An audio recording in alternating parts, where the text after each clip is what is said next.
Hii imeweza kuwashtua mashabiki wengi sana, maana kama surprise imekuwa ni surprise ya kufungulia mwaka 2026.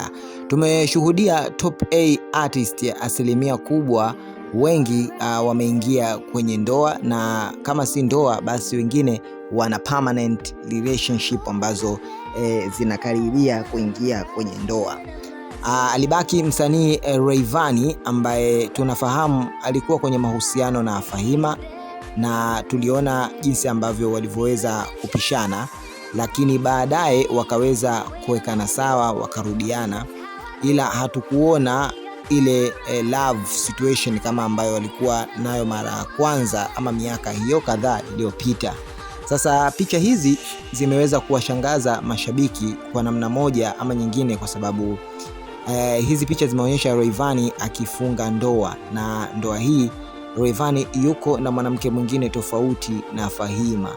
Bwana, binti huyu mwenye asili ya Kizanzibari ambaye Rayvanny amekuwa naye, naambiwa za chini chini ni zaidi ya miezi 6 mpaka kutimu sasa hivi, na bado anaendelea kusebenza naye, anatamba naye mjini, lakini tu kwamba hakuwahi kumposti. Maybe Rayvanny alikuwa akiandaa surprise hii kubwa kwa mashabiki, kwamba alisema ataoa, na kweli Rayvanny ameweza kuposti sasa picha hii ya ndoa.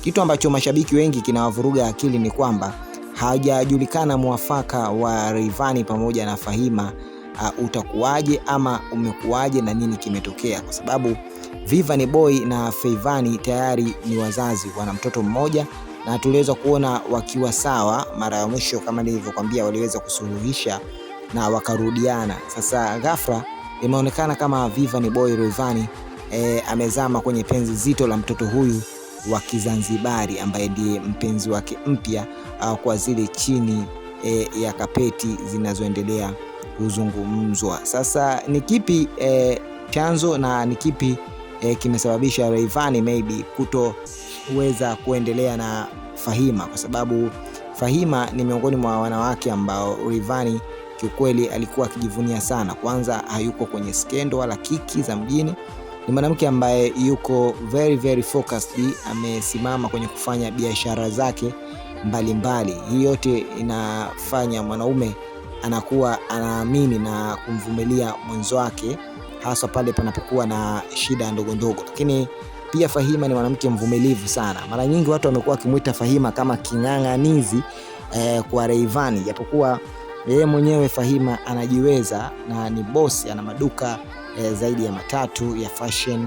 Fahima pia ni mfanyabiashara mkubwa ambaye anafanya biashara ya vipodozi na vitu vingi sana. So kama kujiweza, Fahima anajiweza, hana mahitaji hata ya kuwa na Rayvanny ili maisha yake yazidi kusonga mbele. Lakini anachokitaka Fahima ni malezi ya mtoto yawe malezi bora, asiwe mtoto ambaye leo yupo huku then kesho yuko huku. Hiko ndo kitu ambacho Fahima amekuwa akikipinga. Sasa jambo hili la Rayvanny kuonekana kufunga ndoa, japokuwa hatujathibitisha moja kwa moja kwamba ni kweli Vanny Boy ameweza kumooa binti wa Kizanzibari ama ni posti tu za kiki zinatengenezwa. Tukutane kwenye upande wa comments hapo chini, tuambie wewe unadhani ni kweli Rayvanny ameweza kufunga ndoa ama labda ni kiki tu zinatengenezwa kwa ajili ya promo za wimbo mpya na vitu vingine kama hivyo. Maana wasanii siku hizi wamekuwa wana ubunifu mbalimbali kwenye kutengeneza promo